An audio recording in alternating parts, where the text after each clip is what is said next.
Before we go on today's show, I was at a Utah high school football over the weekend. I always love watching high school football. It was a very important thing to me when I was a high schooler at Mountain View High School in Orem, Utah. But more importantly, it's a way for me to give back to the community because high school football, it's still, I know that it's got its warts, and trust me, the transfer situation that we are seeing, kind of the epidemic in college football, well, it exists at the high school football level as well. But the thing about it is, there's a lot of kids playing high school football who are living out a dream. All they wanted to do is play football. And they know, I think in their heart of hearts, I knew in my heart of hearts, I was never going to play past the high school level, but I wanted to live that dream. I wanted to be out there on Friday nights. I wanted to be a part of what it is to play on a football team. And I lived my dream in high school, and I had a great time doing it. What I get to do now is to go out and watch these fellow young men, the fellow type of young men that I've watched over the years develop in some cases, as you'll hear in just a moment, into Division I prospects. There's a lot of guys that they're playing with in these games that they know are beneath them, and they're not going to be playing the same level of football as some of the guys they're playing next to and across from. But the thing about it is a proving ground. It's an opportunity to go out and be amongst your peers and to build relationships you'll quite literally have for a lifetime. I can tell you, I've got relationships with high school teammates of mine that I'm 20 years removed from my senior year. 2024 is 20 years removed from my senior year of high school football. So it's incredible to think it's been that long, but I'm still just as close to many of those guys I played high school football with as we were when we were coming together as 17 and 18-year-olds at Mountain View High School. Well, the fun part was Friday night, I got a chance to catch up with two BYU commits because they played on opposite sides of the football from one another in a game I was at. I was at Westlake High School watching the Westlake Thunder open their season against the Weber Warriors, and it was a really, really fun game. Get to know one name, by the way. It's the third Payne son of Matt Payne's. That would be Carter Payne. Now, Carter Payne is a 14-year-old freshman, and he passed for 333 yards and 3 touchdowns in his first ever high school start on the road, over an hour away from home in hostile territory. Talk about a baller performance for Carter Payne. I did not get a chance to catch up with him after the game, but I did talk with his older brother, Tyler, and Tyler talked about Carter's performance, but more importantly, we also talked about how Tyler did because he's no slouch in his own right. Tyler, folks, get ready. I could see him playing that Ben Bywater role for BYU's defense for years to come when he shows up at BYU. He's got all the skills. He had, I think, 16 tackles against Westlake, and I would venture to say he was close to 10 in the first half. Absolutely incredible performance for him. But the Payne family has got a really, really strong legacy at Weber High School. So here you go. Here's my conversation with Tyler Payne after the Weber Warriors defeated the Westlake Thunder 24-16.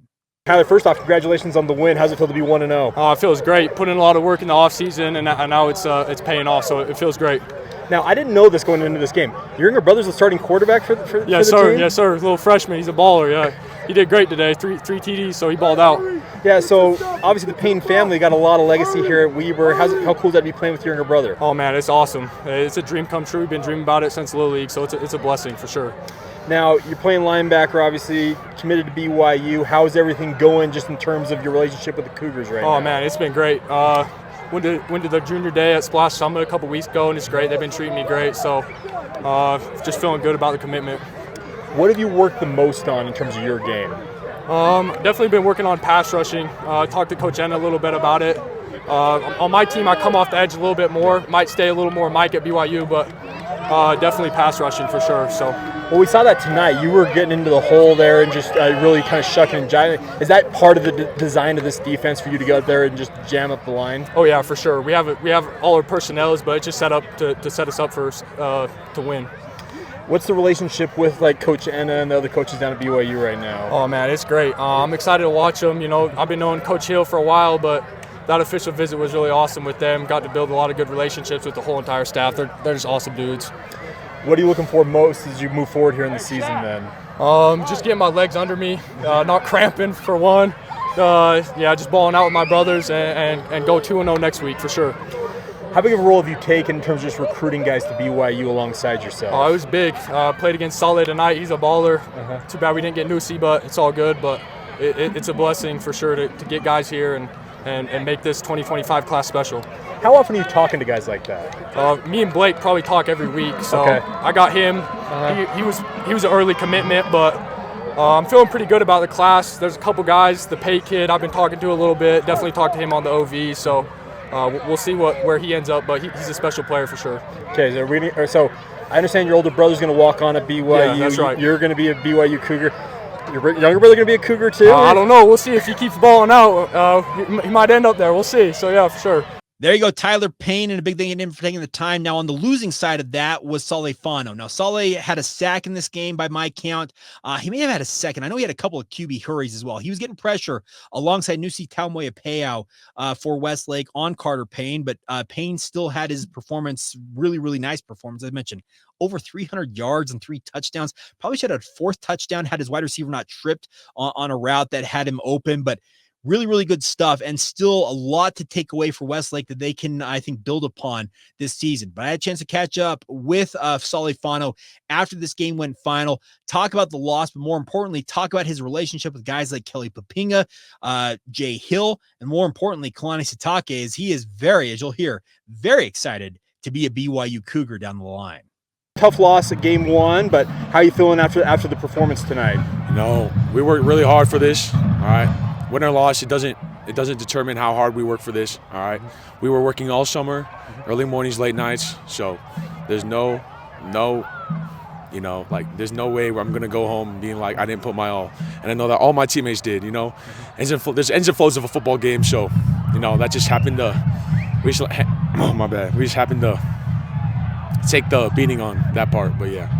We saw you playing both ways tonight. You're obviously being recruited mainly as a defensive end with BYU, but What's it like to play both tight end and defensive end? Playing both tight end and D ends really nice, and it helps me contribute to like both sides of the ball.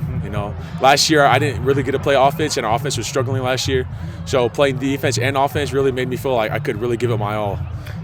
Obviously, you committed to BYU not that long ago. What led you to decide the Cougars where you wanted to play? I love the coaches. Coach Pop, I love that man. Coach Jay Hill, love Jay Hill, and Coach Kalani. Those are my guys. They were actually one of the first people to offer me besides Hawaii, and man, it really touched my heart with that. They believed in me, and then everyone else started coming, but BYU was really the first one. I love the culture there. Love how it's a Christ-centered church, and man, I just love BYU. Talking with Tyler, who's one of the other commits on the other side of the ball tonight, have you guys talked much in the recruiting process? Yeah, I've seen him on a couple some visits down at BYU. We've kept in touch ever since last year. I was at a game and we met each other, and we both weren't offered, but we met each other and we were talking about life, and it's nice. I like Tyler. You're working with Coach Pop mainly down there. Obviously, he's the defensive ends coach. What's the relationship with him like? Coach Pop, he texts me every day. I really appreciate that. He doesn't know how much I love that, but Coach Pop, I love Coach Pop. He knows what he's doing, man. He coached Kyler Van Noy, coached Fred Warner. He coached some big dogs, and I'm so excited to be part of that. Is that the dream, to be a kind of an impact defensive player like that down the road? Yeah, for sure. Yeah, I just want to make a name for myself down at BYU, and if I can make an impact there, that'll be the best. What's the relationship with Coach Hill and Coach Kalani like? Coach Hill, man, there's Coach Pop, and then right under it is Coach Hill and Coach Kalani, they say they love me as a person, and I love them as a person as well. They say recruit a coach, and I was recruiting them, and they had Christ centered in their hearts. They were tough, they were mean. I love Coach Kalani and Coach Hill. Now moving forward with this season, obviously 0-1 to start, but what are your goals the rest of the year? My goals, I just want to help my team out. These are my brothers. I love them these are my brothers. I want the best for them, whether they want offers or they just want to get a win. I want what they want. Okay. All right, that's my goal for this year.